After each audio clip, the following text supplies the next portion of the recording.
Bapa di surga, kami sungguh mengucap syukur.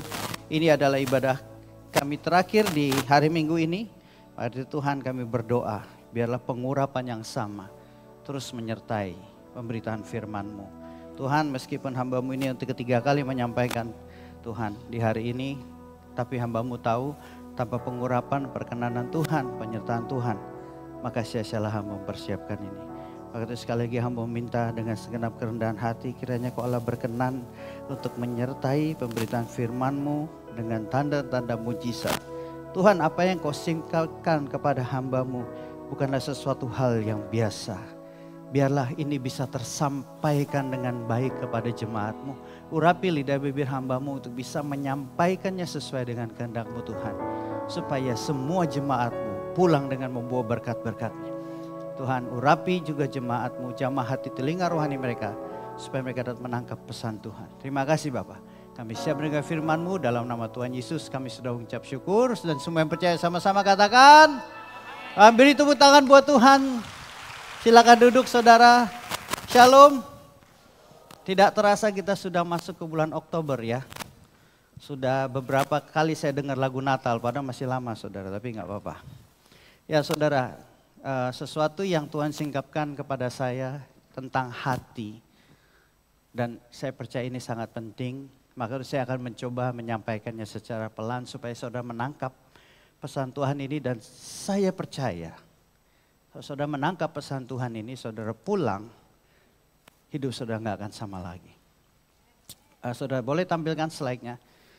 Saya pertama-tama beri tepuk tangan buat tim media dulu, luar biasa ya. Ya, mereka mempersiapkan ini semua saudara, luar biasa. Oke, judulnya adalah Guard It With Your Life, jaga dengan nyawamu. Apa yang dimaksud dengan jaga dengan nyawa? Mari kita baca ayat ini sama-sama saudara. 2, 3.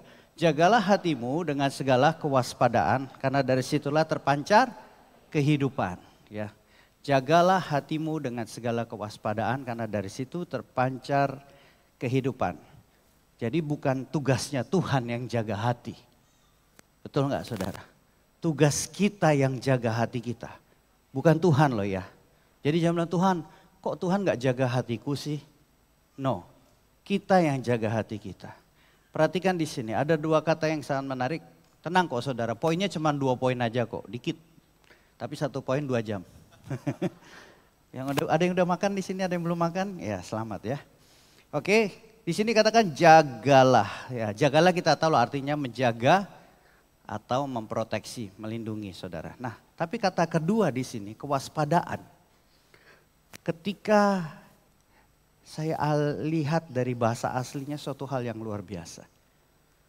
Ternyata kata kewaspadaan ini saudara, ini saya copy paste ya. Saya tidak nerjemahin sendiri. Ini langsung dari bahasa aslinya ya. Strong langsung ke bahasa Inggris. Di sini dikatakan place of confinement, prison. Saudara tahu prison itu apa? Penjara. Ada lagi prison, guard, jail. Jail itu penjara. Jadi kalau boleh saya ulangi, ya karena ini artinya penjara saudara ya, artinya kewaspadaan.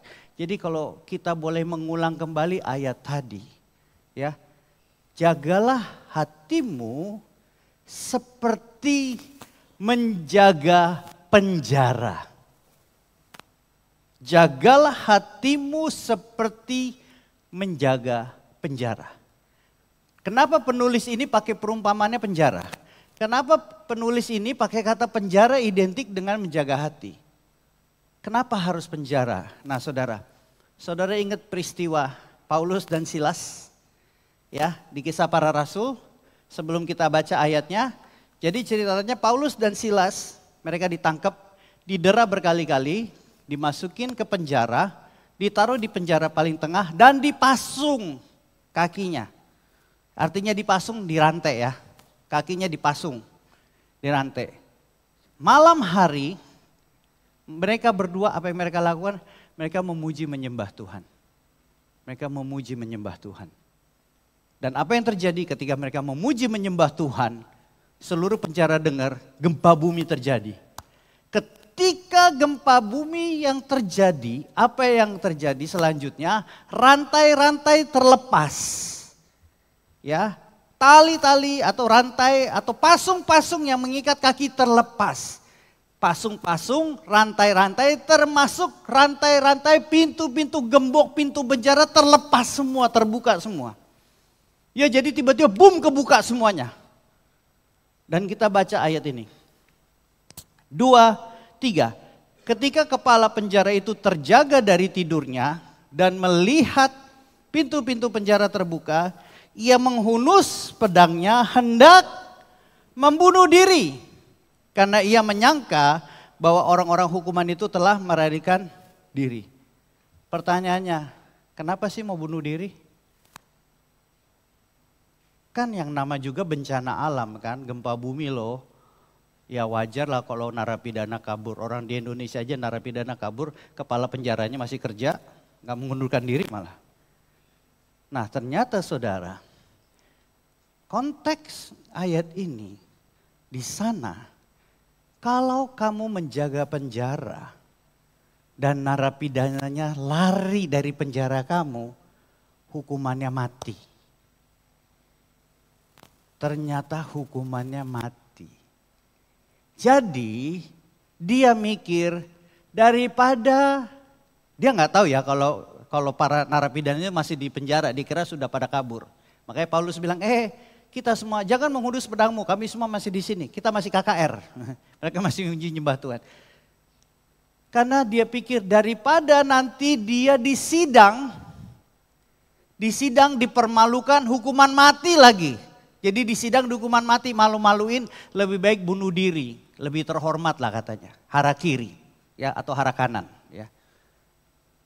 Jadi di sini dia katakan dia membunuh diri karena dia pikir orang-orang hukuman itu melarikan diri.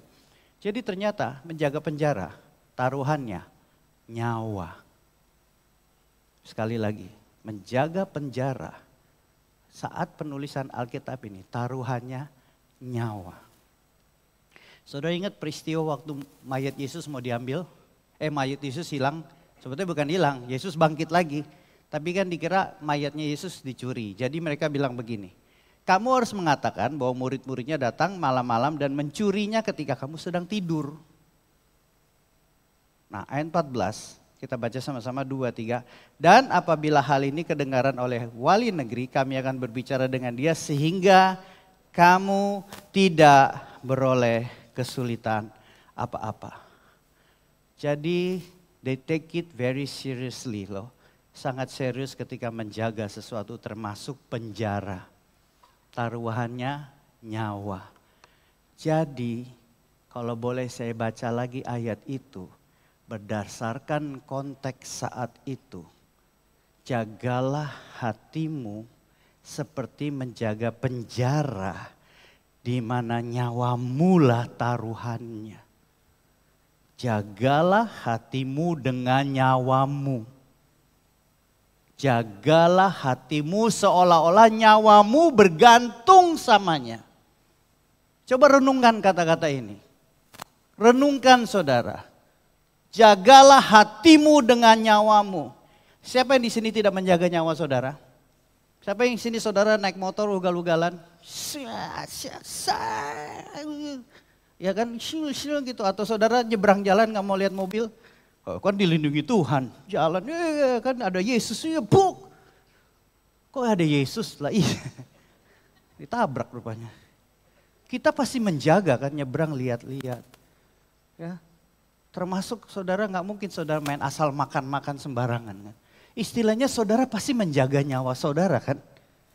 Nah coba kita aplikasikannya itu kepada ketika menjaga hati. Karena jujur seberapa daripada kita tidak menjaga hati kita dengan nyawa kita. Saya mencontoh. Perumpamaan biar lebih jelas. Ya, saudara tahu ini? Ini tentara ratu, ya. Tentara ratu atau raja ya, sekarang raja bukan ratu ya, Raja Charles ya. Jadi ini tentara di Buckingham Palace saudara. Sangat ketat, pelatihannya pun ketat. Sehingga apa? Mereka di sini berdiri nggak tahu berapa jam, 6 jam kali, nggak boleh bergerak termasuk ketawa. Makanya saudara kalau nonton film Mr. Bean kan, Ya, itu bukan saya loh, Mr. Bean beda, saudara. Saudara tahu lihat Mr. Bean kan, dia bikin ketawa tentaranya kan, supaya ketawa. Karena saudara kalau tertawa, langsung dipecat saat itu. Saudara nonton di YouTube, langsung dipecat secara tidak terhormat. Jadi betul-betul mereka menjaga, memastikan tidak ada orang yang bisa masuk ke kerajaan Buckingham Palace selain raja, selain anggota keluarganya, anaknya atau istrinya atau siapa, atau tamu-tamu khusus ada undangan. Saudara coba-coba aja ke sana.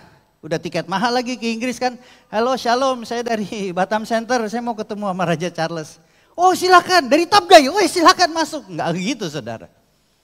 Nggak ada peduli, dia berdiri tegap terus. Coba renungkan, kalau orang seperti itu berani menjaga Raja Charles, kerajaan, sampai mereka rela mati duluan sebelum rajanya mati. Karena mereka memang taruhannya nyawa. Lebih baik mereka yang tertembak daripada raja yang tertembak. Coba bayangkan kalau dia itu tugasnya menjaga hati kita. Wah, kerennya.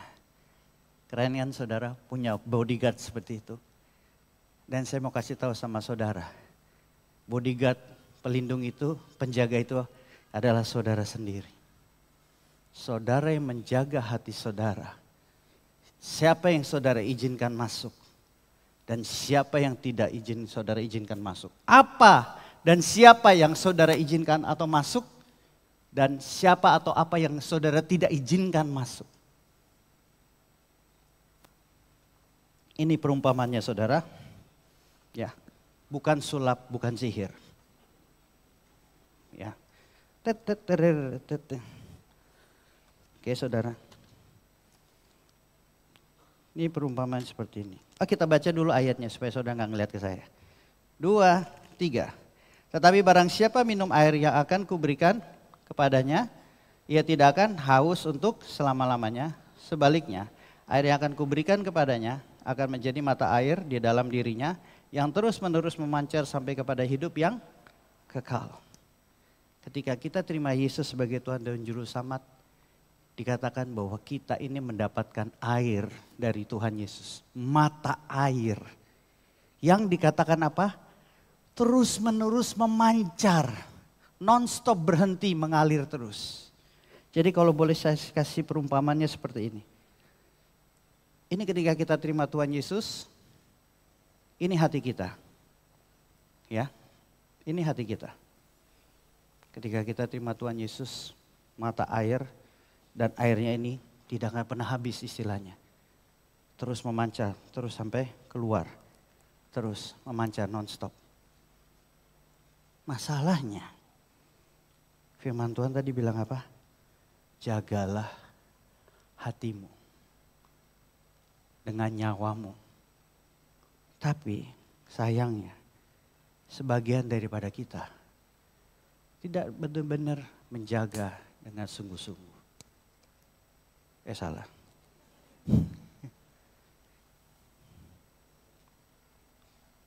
Satu hari berapa? 24 jam. Kali 7, 168 jam. Percayalah saya udah kalkulator kok benar. 168 jam. Berapa jam saudara tidur? Sisanya saudara isi dengan pekerjaan. Salah nggak? Nggak salah. Kemudian saudara isi dengan apa? Keluarga. Salah nggak? Nggak salah. Tapi saudara nggak tahu ngontrol. Pekerjaan mengambil waktu saudara. Diisi dengan apa? Hobi. Oh hobi, suka banget olahraga kah, keluarga, nonton apa segala macam. Apalagi handphone saudara. Sosial media YouTube, saudara nonton sambil ketawa-ketawa, hai, iya kan nontonnya lucu-lucu, sosial media, nih lihat profil-profil orang, lihat orang bikin kue, pengen ini, pengen itu semua. Kita tidak menjaga hati kita dengan sungguh-sungguh seperti nyawa kita bergantung padanya. Yang tadinya putih saudara, jadi hitam. Dan saudara bingung. Kok saya tiba-tiba gak tertarik sama hal yang rohani ya? Kok aku tidak suka ya tiba-tiba males baca Alkitab ya?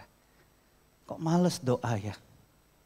Kok kalau hal-hal yang rohani kayaknya agak tidak menarik gitu loh. kalau buka handphone kayak jempol ini seperti punya pikiran sendiri. Dia langsung tahu buka Instagram kah, Facebook atau buka game. Main tuh. Buka game handphone gak kerasa. Terus kita bingung. Kok aku gak tertarik lagi untuk baca Alkitab? Kok aku tidak tertarik lagi untuk berdoa? Kok tidak tertarik lagi untuk memuji menyembah Tuhan? Atau boro-boro ingat Tuhan. Karena hatimu sudah penuh sama hal-hal yang bukan Tuhan. Saudara, siapa di sini yang belum makan? Saya nggak traktir makan sih, cuma nanya. Kalau saudara belum makan, kalau saya sebutin nasi padang, babi panggang, langsung kue tiaw, somai, nasi goreng, nasi gudeg, terus nih nggak berhenti. Ketika saudara lapar, saudara makan kan? Atau saudara anggaplah saudara ke pesta. Dan saudara disediakan itu makanan semua di hadapan meja itu saudara makan. Saudara kan lapar nih, saudara makan sampai kenyang. Sampai kenyang. Ketika saudara pulang, setelah saudara pulang, saudara sampai di rumah, saudara lihat makanan di meja. Sekalipun itu makanan favorit saudara, mau babi panggang ke BPK ke nasi goreng apa nasi, saudara masih tertarik untuk makan enggak? Karena sudah kenyang. Sesuatu yang tadinya menarik begitu saudara ketika lapar saudara makan, senang banget. Tetapi begitu sudah kenyang, aduh ngelihatnya aja lagi, aduh kenyang, sorry. Ya kan? Kenapa? Karena tubuh kita, perut kita sudah penuh. Sama dengan kerohanian kita. Ketika kita sudah penuh, gak ada tempat lagi buat Tuhan. Jangan heran kalau kita tidak tertarik sama hal-hal yang berhubungan dengan Tuhan. Sekalipun jempol kita mau pencet aplikasi Alkitab, larinya ke game. Gak apa-apa, saya ngaku duluan kok. Ngaku dosa duluan saya. Supaya saudara jangan merasa tertuduh. Saya tertuduh duluan kok. Saudara, apa yang kita izinkan masuk ke dalam kehidupan kita, itu yang akan kita pancarkan. Tampilkan slide-nya. Kita akan mencerminkan apa yang kita izinkan masuk ke dalam hati kita. Saudara izinkan masuk hal-hal yang tidak ada hubungannya sama Tuhan, sebanyak-banyaknya, itu yang akan saudara cerminkan dari kehidupan saudara. Dari situlah terpancar kehidupan. Inilah kehidupan yang saudara pancarkan. Karena kita akan mencerminkan apa yang kita izinkan masuk ke dalam hati kita. Sampai ini saudara mengerti? Kalau kita menjaga hati kita sungguh-sungguh, kita pasti tidak akan mengizinkan ini larut-larut. Kenapa? Kita sudah penuh. Belum lagi yang sakit hati. Difitnah. Ya kan, difitnah sama orang kantor sampai dimarahin sama bos. Kurang ajar nih temanku, awas ya. Dendam kesumat. Dipinjemin duit gak dibalikin, pas diminta lebih galak yang dipinjemin. Kurang ajar, awas kamu ya. Diselingkuhin. Sakitnya tuh di sini. Gak akan aku terima. Waktu masuk tadi Diaken gak tersenyum, gak say hi. Kurang ajar Diaken, awas lu ya. Kita tidak menjaga hati kita. Kita mengizinkan sakit hati, kita mengizinkan kekecewaan menguasai hati kita. Tidak ada lagi tempat buat Tuhan. Karena kita tidak mengizinkan Tuhan yang masuk. Saudara, tampilkan slide-nya lagi. Kita baca sama-sama 2, 3. Karena tidak ada pohon yang baik yang menghasilkan buah yang tidak baik. Juga tidak ada pohon yang tidak baik yang menghasilkan buah yang baik. Sebab setiap pohon dikenal pada buahnya. Karena dari semak duri orang tidak memetik buah ara dan dari duri-duri tidak memetik buah anggur. Orang yang baik mengeluarkan barang yang baik dari perbendaharaan hatinya yang baik. Dan orang yang jahat mengeluarkan barang jahat dari perbendaharaan yang jahat. Karena yang diucapkan mulutnya meluap dari hatinya. Jadi saudara, kita nggak bisa bilang saya dari dulunya begitu. Sorry Andre, saya dari dulunya begitu. Memang aku lahir seperti ini. Sudah biasa ngomong kebun binatang. Sudah biasa ngomong kotor. Udah biasa nyebutin B2 sama RW. Yang nggak tahu RW tanya temannya Manado. Ya, bukan RT RW bukan. Sudah biasa mengeluarkan kata-kata itu. Ini lo segala macam, sialan, babi, anjing dan segala. Oh itu udah biasa. No. Kalau saudara ngomong, firman Tuhan yang ngomong bukan saya. Itu meluap dari hati. Pohon yang baik, buahnya pasti baik. Pohon yang tidak baik, buahnya pasti tidak baik. Kita lihat ini saudara. Tidak mungkin orang ngambil buah dari semak duri. Dari duri-duri. Karena orang yang mau ngambil buah dari semak duri-duri, yang ngambil tangannya luka, tertusuk, terbaret, terluka. Nanti kita akan bahas di poin yang kedua. Sehingga orang tidak mau mengambil. Pohon itu dilihat dari buahnya. Orang Kristen dinilai dari buahnya. Yesus bilang orang akan mengenalmu dari buahnya. Jadi kalau perkataan kita tidak mencerminkan Kristus, perbuatan kita tidak mencerminkan Kristus, pekerjaan kita tidak mencerminkan Kristus, bisnis kita tidak mencerminkan Kristus, berarti perlu ditanya apa itu yang di dalam hati kita sehingga kenapa tidak mencerminkan Kristus. Karena berarti kita bukan pohon tapi semak duri.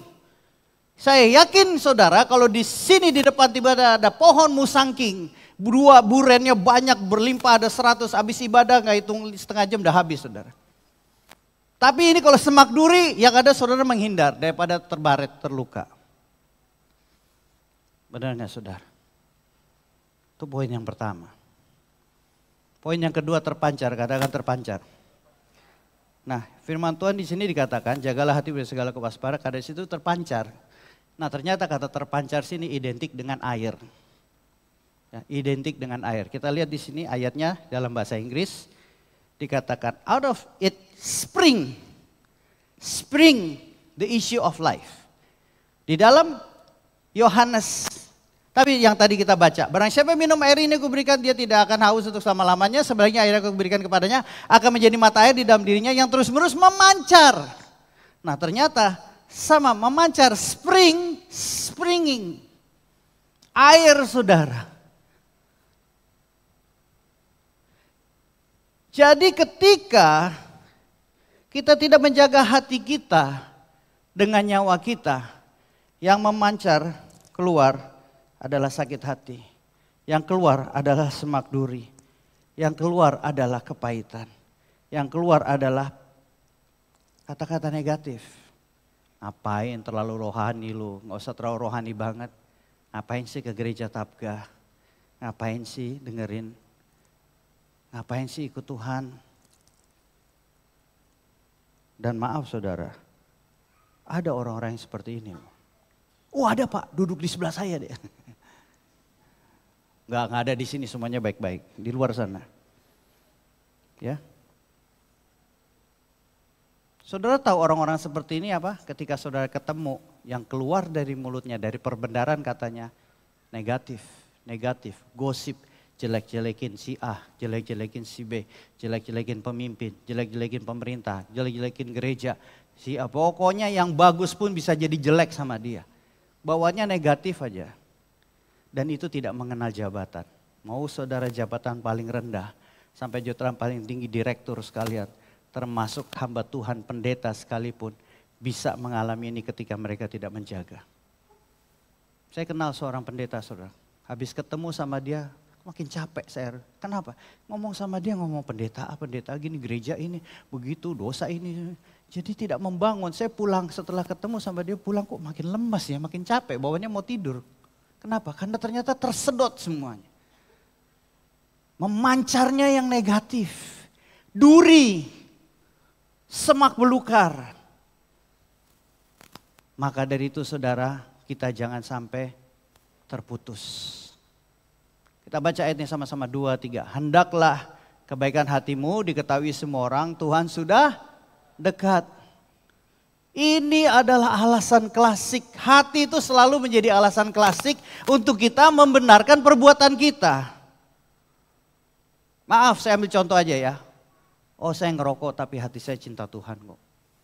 Hendaklah kebaikan hatimu diketahui semua orang. Oh, nggak apa-apa kah saya cinta Tuhan, bertatoan nggak apa-apa dong. Saya sengaja tato, saya kan cinta Tuhan, Tuhan kan lihat hati. Ada itu pamer di YouTube, sengaja dia bertato untuk nunjukin. Kalau orang yang dari dulu sebelum bertobat bertato, habis itu enggak, setelah bertobat oke lah saya mengerti. Tapi ini enggak, dia justru sengaja bertato. Kan yang penting Tuhan lihat hati. Manusia lihat muka. Hendaklah kebaikan hatimu diketahui semua orang. Kenapa? Karena Yesus sudah dekat. Yesus sudah mau datang saudara. Kalau saudara tidak menyadarinya bahwa Tuhan Yesus sudah mau datang, saudara betul-betul nggak tahu tinggal di mana. Saudara tahu sekarang di Amerika itu saudara tinggal di Amazon, di Whole Foods, supermarket namanya Whole Foods, saudara tinggal taruh tangan saudara. Dia sudah bisa baca sidik jari saudara. Ted, Singapura tahun 2024 khusus warga negara Singapura sama PR nggak perlu pakai paspor keluar dan masuk. Kenapa? Biometris terekam. Nggak bisa lari lagi kita. Ketika antikris datang menguasai nggak ada yang bisa ngumpet saudara. Teknologi mereka semua yang pegang. Makanya firman Tuhan, larilah engkau ke gunung, larikanlah ke gua. Karena di gua nggak ada CCTV. Tuhan sudah mau dekat. Bukan berarti kita jual sana jual sini, nggak usah kerja malas, bukan. Kenapa? Tuhan memberikan Tuhan sudah dekat supaya kebaikan hati kita diketahui semua orang. Ini pesan terakhir Rasul Paulus. Filipi pasal 4 ketika dia di penjara, dia menuliskan pesan-pesan terakhir. Saudara bisa baca mundur ke belakang judulnya pesan-pesan terakhir. Tuhan sudah mendekat, hendaklah kebaikan hatimu diketahui semua orang. Biarlah pohonmu ini berbuah-buah sehingga orang bisa menikmati buahnya. Maka dari itu jangan terputus. Saudara, jangan sampai terputus sama airnya Tuhan. Springnya Tuhan. Mata air itu diterjemahkan bahasa Inggris water spring. Ya, spring memancarkan, meluap-meluap. Jangan sampai kita terputus dengan mata air ini, saudara. Kita baca ayat ini sama-sama. Apa yang terjadi ketika kita terputus dengan mata air Tuhan? 2, 3. Jagalah supaya jangan ada seorang pun menjauhkan diri dari kasih karunia Allah, agar jangan tumbuh akar yang pahit yang menimbulkan kerusuhan dan mencemarkan banyak orang. Masalahnya saudara, ketika kita terputus dengan Tuhan, kita terputus dengan mata air itu, lama-kelamaan air tidak ngalir, lama-kelamaan kering. Saudara tahu kan perasaannya kalau nggak ada air, Batam kan pernah ngalamin kan? Semoga nggak pernah lagi ngalamin yang namanya nggak ada air, kering saudara. Kalau udah kering, apa yang tumbuh? Kaktus tumbuh saudara. Kaktus nggak kena air 10 hari masih bisa hidup. Tapi buahnya kaktus apa? Duri. Apa yang paling gampang hidup sih di halaman saudara, di pekarangan saudara, di taman-taman, di mana-mana? Paling gampang apa? Ilalang, betul nggak? Ilalang nggak usah disiram, timbul sendiri tuh ilalang. Ya, rumput liar, ilalang, gampang itu. Ya kan? Tapi coba saudara pernah lihat apa? Saudara buka pintu tiba-tiba anggreknya tumbuh sendiri. Anggreknya tumbuh sendiri gitu kan? Buka mawarnya tumbuh sendiri. Karena nggak gampang. Tapi yang namanya ilalang kering-kering ini gampang. Sehingga terputus sekalipun mereka bisa. Kita ini adalah bagian dari carangnya Tuhan. Kita nggak bisa kalau terputus, kita nggak akan bisa bertahan. Banyak daripada kita ketika kita terluka, ketika kita sakit hati, ketika kita kecewa, kita bukan menghampiri kasih karunia Tuhan. Tetapi kita menghampiri justru yang bukan Tuhan. Teman-teman yang nasihatnya jelek, teman-teman perkumpulan-perkumpulan yang gak bagus. Sehingga apa? Iya, balas dendam, nanti kau balas saja nanti suatu saat. Biar puas kita, iya. Baru-baru ini kan di TV ada tuh wanita kan, terkena kasus korupsi. Sampai mati aku tidak akan melupakan, mengampuni dia. Dendam kesumat. Kita dikecewakan, kita diselingkuhin. Kita dirobek keperawanan kita sama laki-laki, ditinggal lagi. Kita kecewa, kita benci sama laki-laki. Kita simpen itu, akar pahit. Kita kecewa sama hamba Tuhan, kecewa sama pemimpin kita, kecewa kita simpen. Macam apa katanya anak Tuhan, orang Kristen, kelakuannya lebih parah daripada orang non-Kristen. Kita simpen itu, akar pahit. Padahal ketika kita kecewa, kita kembali ke Tuhan. Kita kembali ke mata air itu. Supaya airnya mengalir. Supaya kekecewaan kita datang ke Tuhan. Tuhan, aku kecewa sama dia Tuhan. Tuhan, aku sakit hati Tuhan. Tuhan, hibur aku terluka Tuhan. Aku kecewa. Yesus tidak pernah mengecewakan kita. Dia akan memberikan mata air yang baru. Kita bilang, Tuhan, aku disakiti sama dia. Gara-gara itu aku dipecat Tuhan, aku gak terima Tuhan. Tapi aku tidak mau sakit hati, aku tidak mau hidup seperti ini. Aku percaya Engkau baik Tuhan. Ketika kita mengalami krisis keuangan, kita merasakan sulit sekali, gak dapat job di sana sini begini. Tapi kita berterima kasih, Tuhan, aku tidak akan mengizinkan kepedihan, kesusahan hatiku menghalangiku untuk memuji menyembah Tuhan. Aku akan tetap berkata, Tuhan itu baik bahwasanya untuk selama-lamanya. Tuhan, aku percaya meskipun aku dikecewakan, aku tahu Tuhan, aku akan terus kembali ke mata air itu. Supaya terus menerus mata air itu mengalir ke hatiku. Sehingga hatiku kembali putih lagi. Bukan sulap, bukan sihir. Memang doa, memang iya. Terima kasih. Silakan kumpulkan tiketnya. Saudara mengerti? Jangan terputus. Kembali ke kasih karunia ini. Karena ketika kita terputus kering, akhirnya hitam, akar pahit. Bukan aja mencemarkan diri kita, mencemarkan orang lain. Sehingga orang takut dekat sama kita. Karena semak duri, semak belukar deket ketusuk. Ih, mulutmu kok tajam sekali ya. Ih, kok perkataanmu seperti itu. Iya, emang kenapa? Emang aku seperti ini. Sehingga orang takut. Karena kita bukan pohon tapi semak belukar dan duri sehingga kalau kita orang-orang dekat sama kita, kita mencemarkan diri, mencemarkan orang lain. Ngapain kamu percaya Tuhan? Ini buktinya mana? Aku tetap hidup bahagia kok, nggak sama Tuhan. Nggak bahagia, aku tetap bahagia kok, bahagia kok. Bahagia tapi gini ngomongnya, bahagia kok, aku tetap bahagia. Nih lihat muka bahagia kan? Bingung kan orang ini bahagia kayak gini, gimana nggak bahagia gitu kan? Bahagia.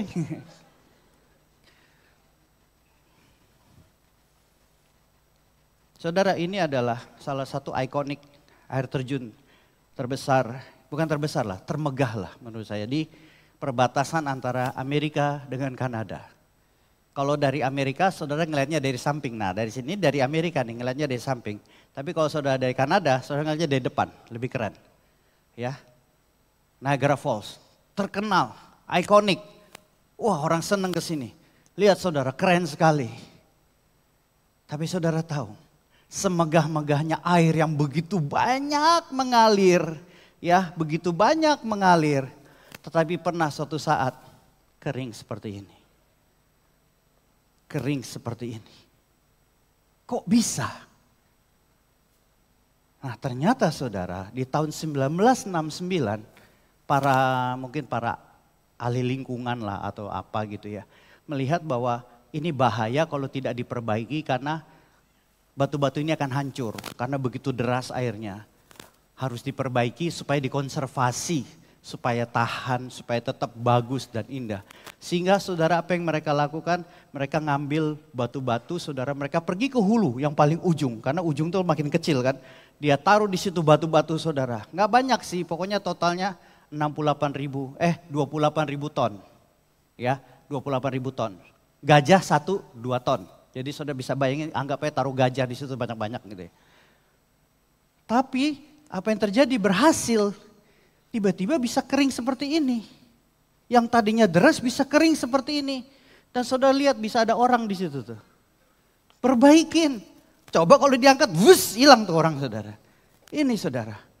Kok bisa? Bisa. Yang tadinya berbuih-buih jadi kering kerontang. Kalau ini bisa, ternyata hati kita juga bisa. Jangan izinkan kepahitan, kekecewaan, sakit hati membuat hatimu jadi kering. Kembali ke mata air supaya kau terus berbuih-buih kembali. Jangan kau sampai terputus sehingga akan timbul akar pahit. Engkau hidup di dalam kepahitan dan kepahitanmu akhirnya mencemarkan orang-orang di sekitarmu. Sehingga orang-orang yang tadinya harusnya kita bisa kuatkan semakin dekat sama Tuhan. Justru mereka semakin jauh dari Tuhan oleh karena hati kita. Jangan sampai saudara, apapun kondisi hati saudara, saya nggak tahu. Apakah hidup saudara dipenuhi asik main game sampai 6 jam, 7 jam. Baru-baru ini ada seorang anak saudara orang tuanya datang ke saya, Pak tolong dong layani dia. Kalau main game tuh, lama banget lah. Terus saya bilang, saya juga suka main game. Enggak ya, maksudnya dia terlalu berlebihan katanya sampai 6 jam sehari, 7 jam. Sharing, saya ajarin dia, coba kamu kurangin. Gak usah langsung dari 6 jam langsung 5 menit, gak mungkin, no way. 6 jam coba turunin 5 jam. Sudah seminggu turunin 4 jam. Sekarang saudara dia cuma bisa main 1 jam sampai 2 jam sehari. Karena dia datang ke kasih karunia.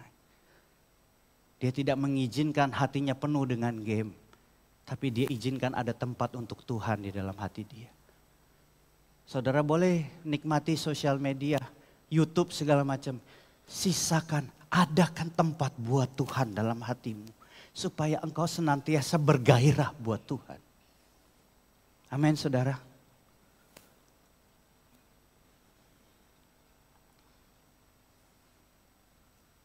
Ini satu peristiwa sedikit lagi, saya sebentar lagi selesai kok. Kan cuma 2 poin saya bilang kan tadi pendeknya. Nah, Keluaran pasal 7 ayat 13 dikatakan bahwa tetapi hati Firaun berkeras sehingga tidak mau mendengarkan mereka keduanya seperti yang telah difirmankan Tuhan. Nah saudara,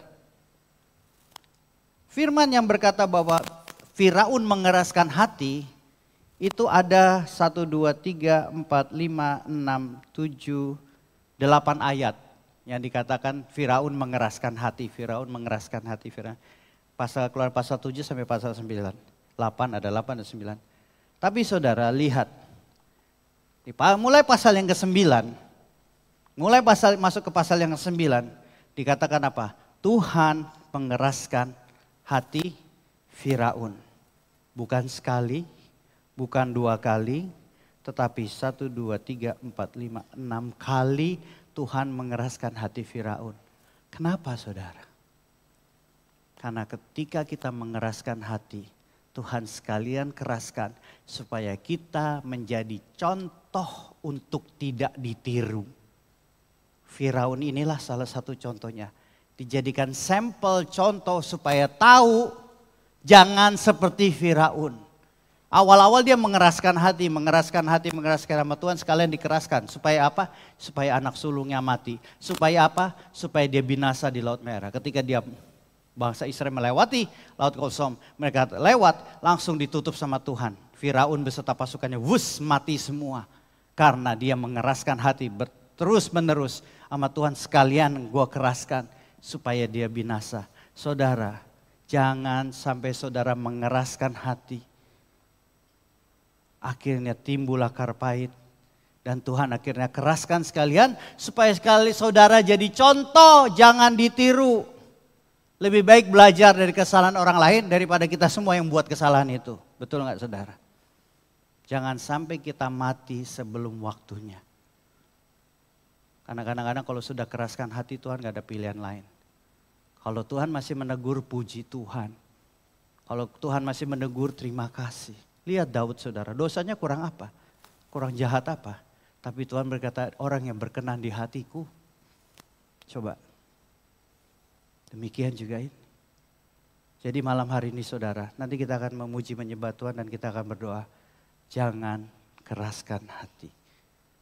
Saudara mulai terputus sama mata airnya Tuhan.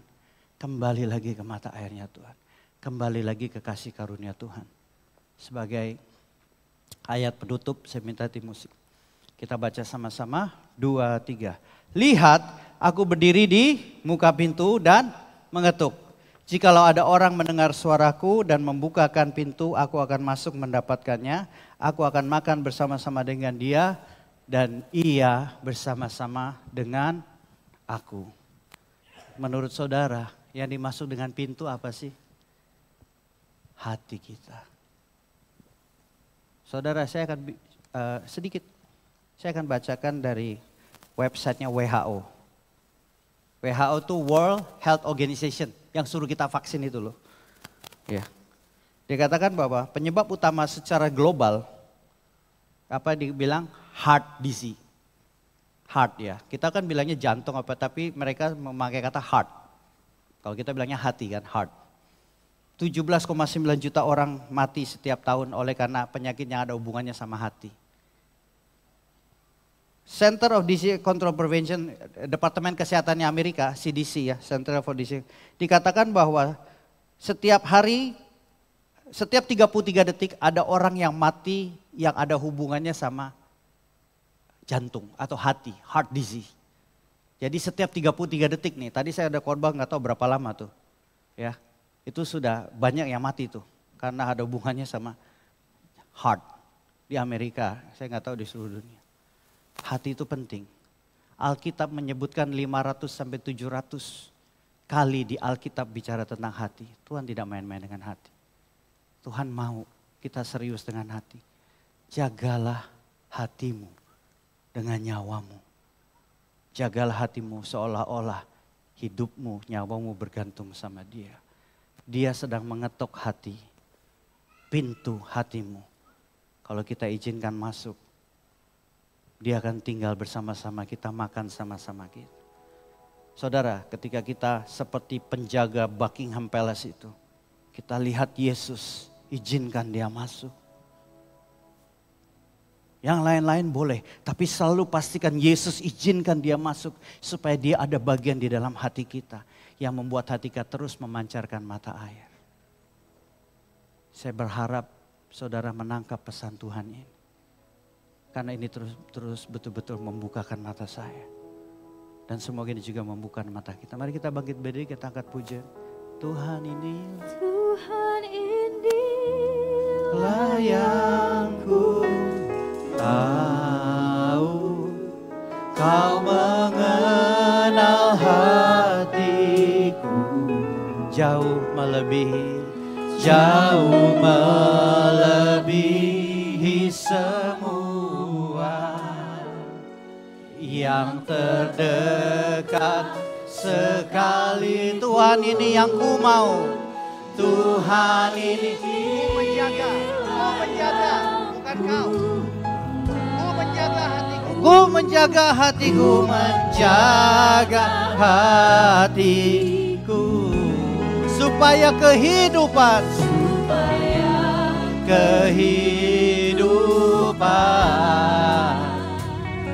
memancar senantiasa. Katakan dari awal, hanya dekat, hanya dekat hatimu Bapa,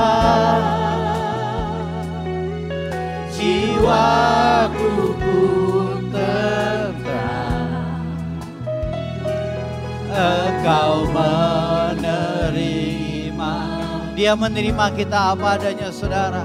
Dalam keadaan apapun, dia adalah mata air.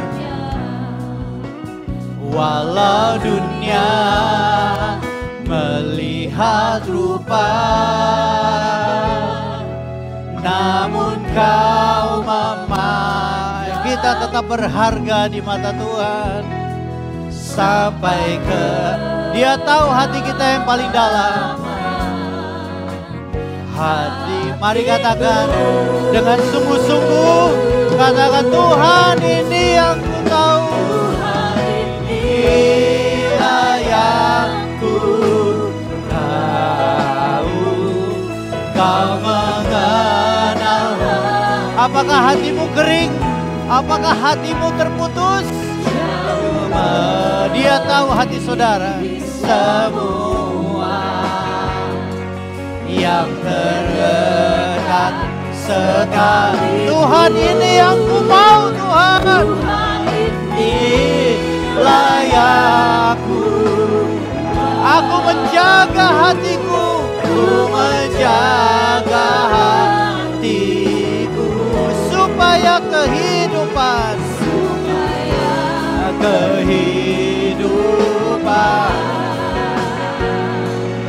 memancar senang. Katakan lagi lebih sungguh-sungguh, Tuhan ini. Oh, Tuhan, kau lihat setiap hati-hati mereka, Tuhan. Hati, Engkau mengenal hati mereka, kondisi hati mereka saat ini. Melebihi semua yang terdekat sekalipun, terdekat sekali. Tuhan ini yang ku mau. Tuhan ini aku menjaga hatiku. Ku menjaga hati supaya kehidupan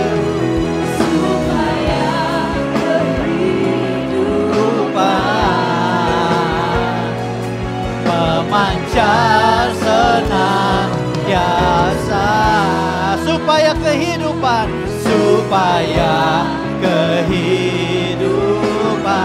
memancar senantiasa, memancar senantiasa. Katakan sekali lagi, supaya kehidupan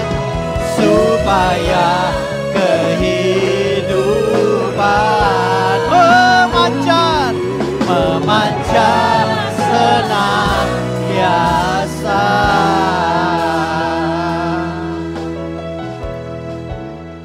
Mari kita berdoa. Bapa di surga, hamba-Mu sudah menyampaikan pesan Tuhan, firman. Di dalam kekurangan dan keterbatasan, biarlah Engkau yang menyempurnakan pemberitaan firman ini. Tapi yang terlebih saat ini adalah bagaimana kami meresponi firman-Mu, Tuhan. Saat ini saudaraku, bila masing-masing daripada kita cek hati kita. Masing-masing dari saudara, cek hati saudara. Kita gak terburu-buru. Cek hatimu saat ini. Apakah hatimu penuh dengan hal-hal yang bukan Tuhan, sehingga tidak ada lagi tempat buat Tuhan, sehingga engkau sama sekali tidak tertarik sama hal-hal yang berhubungannya dengan Tuhan. Sehingga kau datang ke gereja pun karena terpaksa. Atau mungkin kau hatimu kecewa, terluka, sakit hati, sudah terputus oleh kasih karunia Tuhan, terputus dengan mata air itu, sehingga kau kering dan timbullah akar pahit, semak belukar, duri yang melukai dirimu dan diri orang lain. Hanya saudara yang tahu, saya tidak tahu kondisi saudara, tapi saya percaya pasti ada saudara yang mengalami hal itu. Kekecewaan, sakit hati, terluka. Saya mau dorong saudara semua, datang kembali ke mata air itu. Datang kembali ke kasih karunia itu. Jangan menjauh, tapi mendekat kepada mata air itu. Mendekat kepada mata air itu. Mendekat kepada kasih karunia itu. Supaya hatimu kembali dipulihkan. Hatimu kembali bersih. Hatimu kembali berbuih-buih dengan mata airnya Tuhan. Sehingga kau bergairah kembali. Engkau senang kembali. Engkau melihat sesuatu yang rohani sebagai sesuatu yang menyenangkan kembali. Karena Yesus sudah tidak akan lama lagi, sebentar lagi Dia akan datang. biarlah kita mempersiapkan hati kita untuk kedatangannya. Dengan cara kita datanglah kepada mata air itu. Datanglah kepada Tuhan. Kalau saudara mau melakukan itu, angkat tangan saudara. Saya mau berdoa buat saudara. Bapa di surga, Tuhan, Engkau melihat semua tangan-tangan yang terangkat. Hamba-Mu hanya bisa berdoa dari tempat ini. Kiranya Kau Allah sendirian dari surga menjamah setiap daripada mereka. Jamah setiap daripada mereka. Hati-hati yang terluka, biarlah mereka datang kembali kepada mata air yang menyembuhkan luka-luka mereka itu. Mereka yang sakit hati, biarlah mereka kembali ke kasih karunia. Cinta mula-mula itu kepada Tuhan sehingga memulihkan sakit hati mereka. Mereka hidupnya penuh dengan hal-hal yang bukan rohani, hal-hal yang bukan Tuhan. Hidup mereka penuh dengan kehawa nafsu, kedagingan, sehingga tidak ada tempat lagi buat Tuhan. Kiranya saat ini mereka berkata, Tuhan, aku mendengar ketukan pintu-Mu dan aku membuka supaya Kau masuk dan makan bersama-sama dengan aku dan tinggal bersama-sama dengan aku. Tuhan, biarlah Kau menjamah dari surga saat ini. Biarlah tangan-Mu menjamah. Biarlah kuasa-Mu melawat mereka. Sehingga mereka pulang dari tempat ini membawa berkat yang daripada-Mu. Dan hidup mereka tidak akan sama lagi. Mereka betul-betul menjaga hati mereka. Sungguh-sungguh seperti nyawa mereka bergantung kepadanya. Terima kasih Bapa, terima kasih Yesus. Sempurnakanlah pemberitaan firman-Mu. Dan materaikanlah doa hamba-Mu. Di dalam nama Tuhan Yesus. Dan kita akan menyempurnakannya dengan perjamuan kudus. Mari kita siapkan perjamuan kudus kita. Saudara yang belum punya boleh angkat tangan. Nanti para diaken akan bantu saudara. Kalau belum ada angkat tangan aja biar diaken nanti akan bantu saudara. Kalau sudah ada, mari kita angkat roti di tangan kanan kita.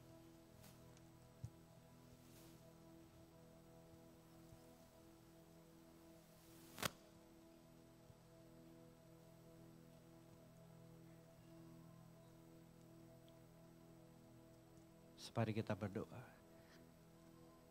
Sebab apa yang kuteruskan kepadamu telah kuterima dari Tuhan.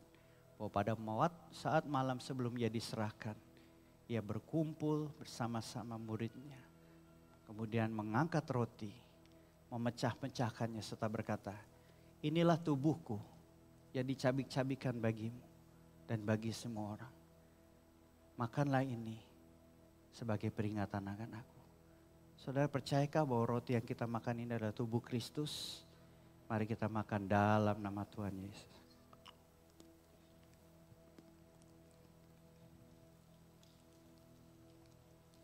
Mari kita angkat cawan di tangan kanan kita.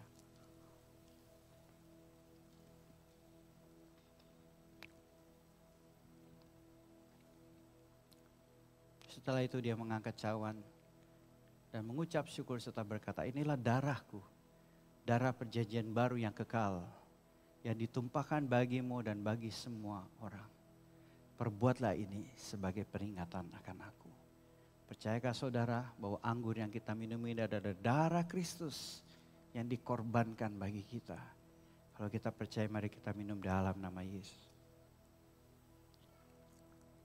Oh haleluya, mari kita mengucap syukur. Haleluya, thank you Jesus. Terima kasih Tuhan. Thank you Lord. Thank you Jesus. Haleluya. Oh Yesus Tuhan. Thank you Jesus. Thank you Jesus. Terima kasih. Terima kasih.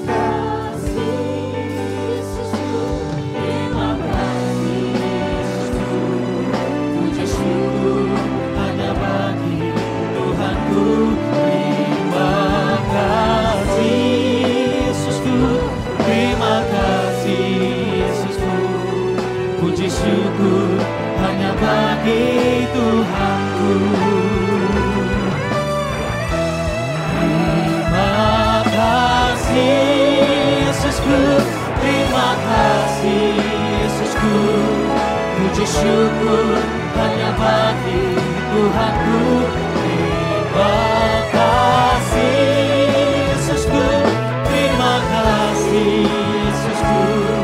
Puji syukur hanya bagi Tuhanku. Puji syukur hanya bagi Tuhanku.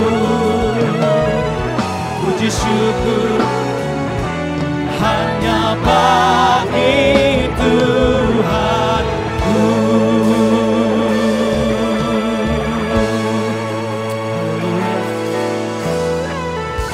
Amin, amin, haleluya. Dalam hadirat Tuhan boleh duduk kembali segenap umat Tuhan.